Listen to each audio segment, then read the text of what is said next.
checking in, I just wanted to draw your attention to some words that I had mentioned in my last article in the connection.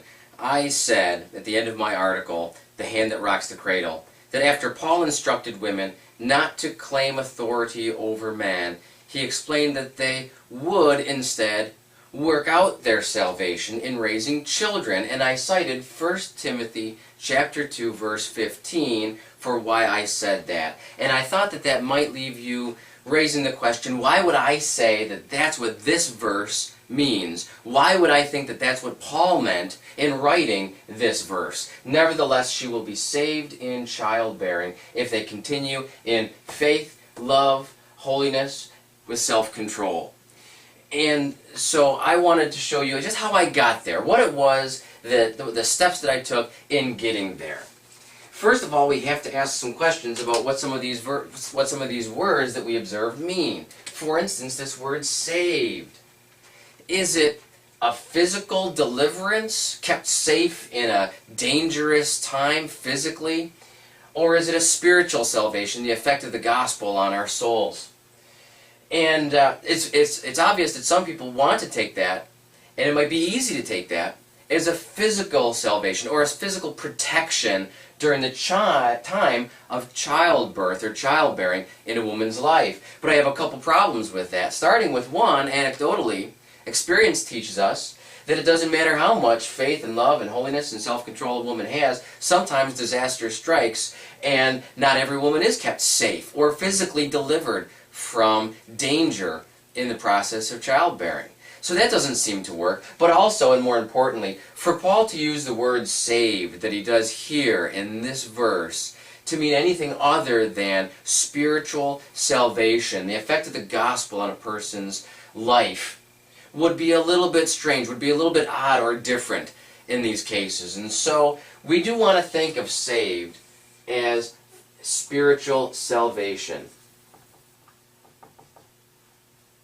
Spiritual salvation. Then we back up and we want to look, and we're going to hold that thought, because so far it's still not making a lot of sense, but we're going to hold that thought. We do want to think of the word saved as spiritual salvation, but then we come into this next word, childbearing. What are we to make of this word childbearing? And that's another word that is taken in a couple different ways by commentators. Is it a general process of childbearing in the life of women throughout history? Or is it a more specific childbearing, namely the birth, the process of procreation culminating in the birth of the Messiah, Jesus Christ, wherein we all find our spiritual salvation? Well, to explain, let me back up just a little bit and read these verses preceding 1 Timothy 2:15. It says in verse 13, "For Adam was formed first, and then Eve. And Adam not being deceived, but the woman being deceived, fell into transgression." And then we pick up in verse 15, "Nevertheless, she will be saved." And so some people would say, well, there it's talking about Adam and Eve. It's talking about Eve. She fell into transgression, but don't fear, she will be saved in childbearing. The process of having children is what eventually saved all of mankind through the birth of the Messiah. So the contrast is in the transgression that Eve fell into versus the salvation through the process of childbearing which brought us to the birth of the Messiah. So there's an idea that it could be a specific childbearing in relation to Eve herself. But I also have a problem with that because the context of these verses is not really a discussion of the definition of the gospel. It's not even a context having to do with Adam and Eve specifically. The context in 1 Timothy is order in the church. And in these passages from verses 8 through verse 15, it's specific to men and women's roles at home and in the church.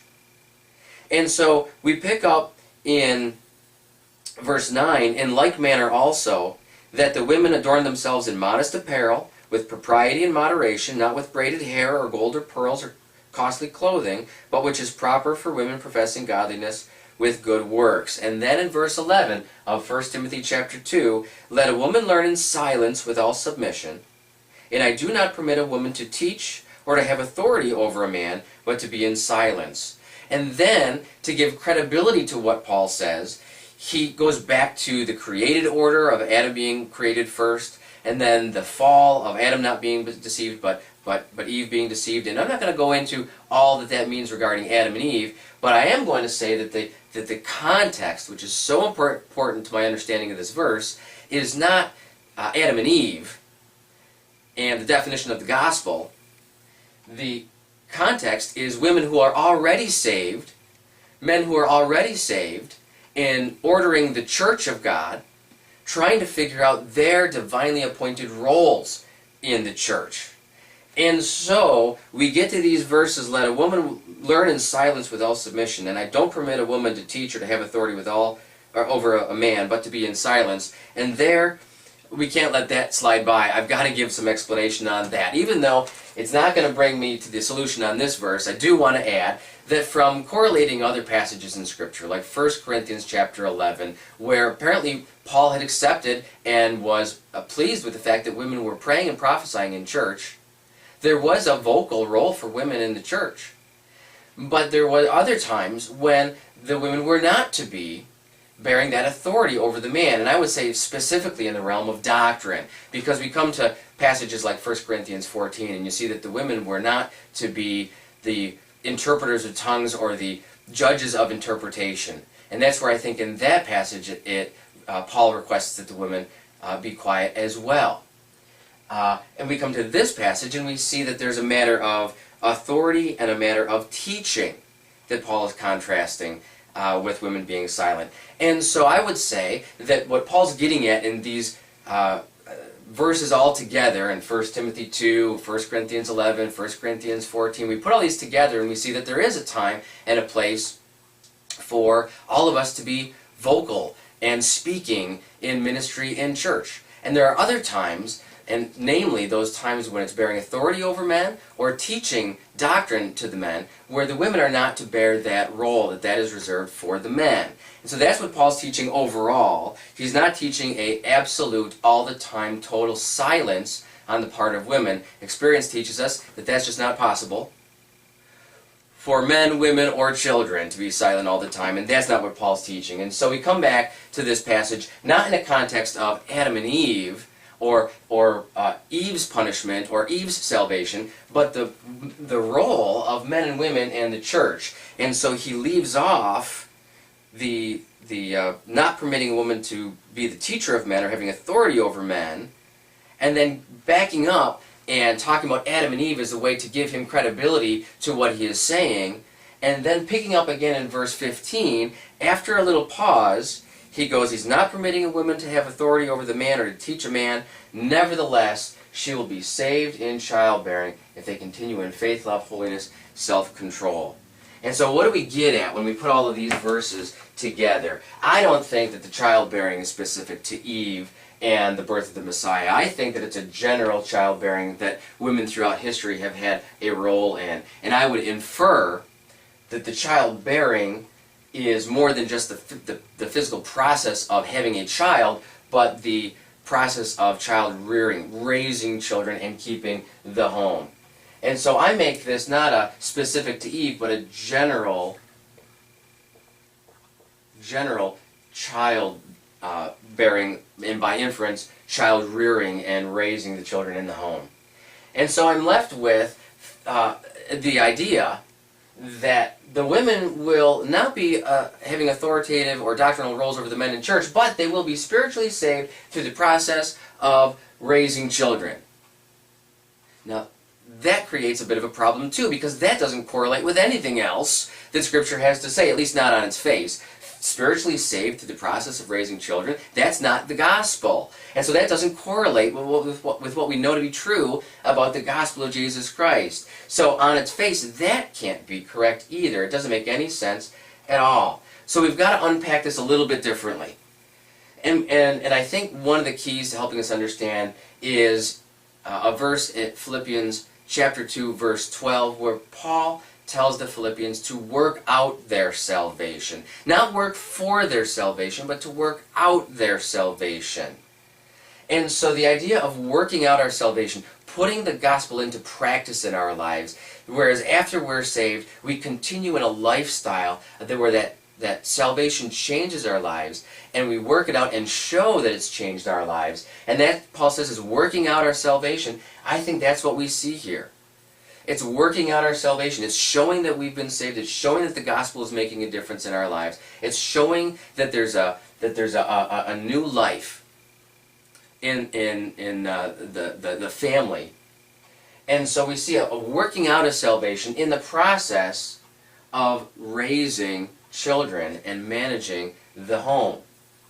That seems to correlate with other scripture. I mentioned in the article that I cited in the connection, I mentioned verses like Titus chapter 2 verses 4 and 5, where Titus is encouraged by Paul to encourage older women to be mentors and to demonstrate and show the younger women how to love their families, how to manage their homes and raise the children.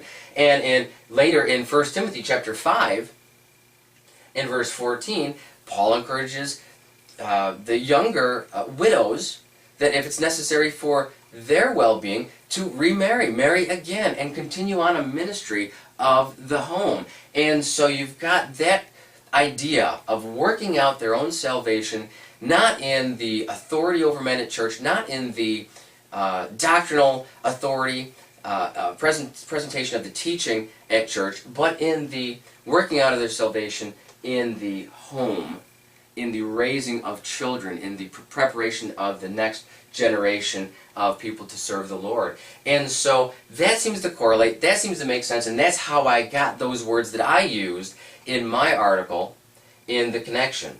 And so when we put it all together, we're left with this kind of idea, that Paul is saying that the women were not to work out their salvation by bearing the doctrine in the church, by being the judges of doctrine, by being the authority over men in the church. That was not how Paul was recommending that the women were to work out their salvation. He was commanding that the women were to work out their salvation in the home, in the raising of children.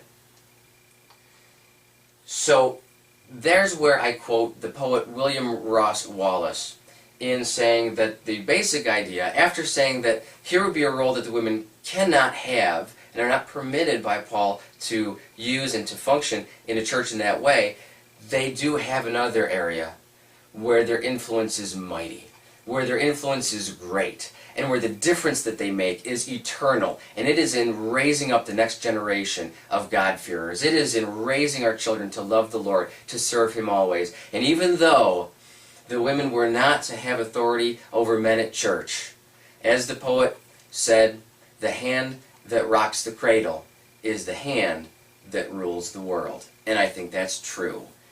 Thanks for checking in with us. I hope that helps. Thank you very much. We'll see you next time.